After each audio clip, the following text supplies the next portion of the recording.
ఓం విఘ్నేశ్వరాయ నమః. సంపూర్ణ రామాయణము యుద్ధకాండ 5వ అధ్యాయము. అటుపక్క రాక్షసులు ఇటుపక్క వానరాలు నిలబడిపోయి రామరావణ యుద్ధాన్ని చూస్తున్నాయి. రావణుడు 20 చేతులతో ఆయుధాలను రాముడి మీదకి ప్రయోగిస్తున్నాడు. ఆ సమయంలో రావణుడు శక్తి అనే అస్త్రాన్ని రాముడి మీదకు విడిచిపెట్టాడు. అప్పుడు రాముడు అనుకున్నాడు, ఈ రథం ఎక్కాక లక్ష్మణుడు బ్రతికాక నాకు విపరీతమైన ఆనందం కలుగుతుంది. అన్ని అస్త్రశస్త్రాలు నాకు జ్ఞాపకం వస్తున్నాయి. ఉత్సాహం పటమరిస్తుంది అనుకుని ఇంద్రుడు ఇచ్చిన శక్తిని ప్రయోగించాడు. ఇద్దరి యొక్క శక్తులు ఆకాశంలో కొట్టుకొని నిర్వీర్యం అయి కింద పడిపోయాయి. ఆ తరువాత రాముడు వేసిన బాణాలను రావణుడు తట్టుకోలేకపోయాడు. ఆయన చేతిలోని ధనస్సు విరిగిపోయింది. అలాంటి సమయంలో రావణుడి సారథి ఆయన రథాన్ని యుద్ధభూమి నుంచి దూరంగా తీసుకెళ్లాడు. అప్పుడు రావణుడు ఆ సారథితో వచ్చి, నీచుడా, నా జీవితంలో ఇలాంటి అప్రతిష్ట యుద్ధభూమిలో ఉండగా నా తలలు తెగిపోయినా పర్వాలేదు, కానీ నువ్వు రథాన్ని చాటుకు తీసుకొచ్చి దాచావు. నువ్వు శత్రువుల దగ్గర లంచం తీసుకున్నావు కనుకనే ఇలాంటి పని చేశావు, నిజం చెప్పు అన్నాడు. అప్పుడు ఆ సారథి, మీ దగ్గర ఇంతకాలం పనిచేశాను. ఒకరి దగ్గర లంచం తీసుకొని మిమ్మల్ని అవమానించాల్సిన అగత్యం లేదు. నేను శాస్త్రం తెలియని వాడిని కాదు, మర్యాద తెలియని వాడిని కాదు, రధికుడు రథంలో ఉండగా ఎలా నడపాలో తెలియని భ్రష్టుడను కాదు. నేను ఎంతో కాలంగా మీ ఉప్పు తిన్నాను, మీ యందు కృతజ్ఞుడనై ఉన్నాను. ద్వంద్వయుద్ధం జరుగుతున్నప్పుడు సమయోచితంగా అవసరాన్ని బట్టి రథాన్ని దగ్గరికి తీసుకెళ్ళాలి, దూరంగా కూడా తీసుకెళ్ళాలి. గుర్రాలు అలసిపోతున్నాయేమో చూసుకోవాలి. వెనకన ఉన్న రథి యొక్క పరిస్థితి గమనించుకోవాలి. రాముడి బాణపు వేడి చేత గుర్రాలు శోషించిపోయాయి. తిరిగి ఆయుధాన్ని ప్రయోగించలేని నీరస స్థితిని మీరు పొందుతున్నారు. అప్పుడు రధికుడిని రక్షించుకోవలసిన బాధ్యత సారథికి ఉంది. అందుకే నేను రథాన్ని వెనక్కు తెచ్చాను. అంతేకాని ఒకరి దగ్గర లంచం తీసుకొని మిమ్మల్ని తేవలసిన అవసరం నాకు లేదు. మీ సేవలో ధన్యుడను అవ్వడానికి నీతికి కట్టబడిన సారథిని నేను అన్నాడు. అప్పుడు రావణుడు, నేను నిన్ను ఎన్ని మాటలు అన్నాను, నువ్వు ఉత్తమ సేవకుడివి అని చెప్పి తన చేతికున్న స్వర్ణ కంకణాన్ని తీసి సారథికిచ్చాడు. ఈ సమయంలోనే లంకాపట్టణంలో ఉన్న ప్రజలలో ఒకరితో ఆ శూర్పణఖ జుట్టు తెల్లబడిపోయి వృద్ధురాలి అయిపోయింది. ఒళ్ళు ముడతలు పడిపోయింది.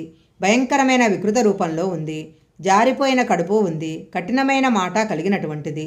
అటువంటి శూర్పణఖ మన్మధుడితో సమానమైన ఆకృతి కలిగిన వాడు, అంత మధురంగా మాట్లాడగలిగిన వాడిని, అలాంటి సౌందర్య రాశిని, చక్కటి నడువడి కలిగిన వాడిని, సర్వకాలాల యందు ధర్మము అనుష్ఠించేవాడైన రాముడిని ఏ ముఖం పెట్టుకొని కామించింది? రాముడిని పొందాలన్న కోరిక ఎలా కలిగింది? ఆ రాముడు వైముఖ్యాన్ని ప్రదర్శిస్తే కడుపులో కక్ష పెట్టుకొని సీతాపహరణానికి దారితీసేటట్లుగా రావణుడి మనసు వ్యగ్రత పొందేటట్లుగా ఎలా మాట్లాడగలిగింది? రావణుడు ఎంత మూర్ఖుడు! రాముడు అరణ్యంలో 14,000 మంది రాక్షసులను, కరదూషణలను సంహరించాడు. అలాంటి వాడితో సంధి చేసుకుందామన్న ఆలోచన లేకుండా శూర్పణఖ మాటలు విని సీతను అపహరించటానికి వెళ్ళాడు. అలాంటి వాడితో సంధి చేసుకుందామన్న ఆలోచన లేకుండా శూర్పణఖ మాటలు విని సీతను అపహరించటానికి వెళ్ళాడు. పోనీ అప్పటికీ రాముడు అంత పరాక్రమము ఉన్నవాడని రావణుడు తెలుసుకోలేకపోయాడే అనుకుందాము. కానీ రాజభ్రష్టుడై అన్నగారి చేత తరమపడి ఋష్యమోగ పర్వత శిఖరాల మీద కూర్చున్న సుగ్రీవుడిని రక్షించటం కోసము ఆయనతో స్నేహం చేసుకొని వాలిని ఒక్క బాణంతో సంహరించి చేసుకున్న స్నేహానికి ఒప్పందానికి నిలబడి సుగ్రీవుడిని రాజ్యమందు ప్రతిష్ఠించినప్పుడైనా రావణుడి కళ్ళు తెరుచుకోలేదా? పోనీ అప్పుడు కూడా తెలుసుకోలేకపోయాడు అనుకుందాము. కానీ విభీషణుడు ధర్మబద్ధమైన మాట చెప్పాడు. అన్నయ్య, నువ్వు రాముడిని నిగ్రహించలేవు. లంక అంతా నాశనమైపోతుంది. నువ్వు చేసింది పాపపు నడవడితో కూడిన పని. నా మాట విని సీతమ్మను తీసుకెళ్లి రాముడికి ఇచ్చేయి అని చెప్పాడు.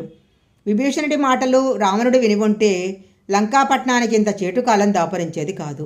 తోడబుట్టిన వాడైన కుంభకర్ణుడు రాముడి చేతిలో చనిపోయాడు. తన కుమారులైన నరాంతకుడు, అతికాయుడు మొదలైన వారందరూ మరణించారు. మహోదర మహాపార్షులు, చివరకు ఇంద్రజిత్ కూడా లక్ష్మణుడి చేతిలో మరణించాడు. ఇంతమంది చనిపోయాక కూడా వచ్చినవాడు సామాన్యుడు, నరుడు కాదన్న ఆలోచన రావణుడికి రావట్లేదే. ఒక్కొక్కసారి దేవతలందరూ కూడా రావణుడు చేస్తున్న ఆగడాలను భరించలేక అందరూ కలిసి బ్రహ్మ దగ్గరకు వెళ్ళి, రావణుడు చేస్తున్న ఆగడాలు మేము భరించలేకపోతున్నాము. నరవానరాల చేతిలో తప్ప వాడికి చావు లేదు. ఇవాళ వాడి ముందుకెళ్ళి నిలబడగలిగే ధైర్యం ఎవరికీ లేదు. సముద్రం కూడా కెరటాలతో వాడి ముందు నిలబడటానికి భయపడుతుంది. సూర్యుడు గట్టిగా ప్రకాశించటం లేదు. దిక్పాలకులను కూడా శాసించగలిగే స్థితిలో ఉన్నాడు. వాడి చేతిలో లోకాలన్నీ పీడింపబడుతున్నాయి. మేమెలా జీవించాలి అని అడిగారు. అప్పుడు బ్రహ్మగారు, ఒక కట్టుబడి చేస్తున్నాను. ఈ రాక్షసులు 3 లోకాలలోనూ తిరుగుతూ ఉంటారు, ఒకచోట ఉండరు. దానివల్ల మీకు కొంత ఉపశాంతి కలుగుతుంది అన్నారు.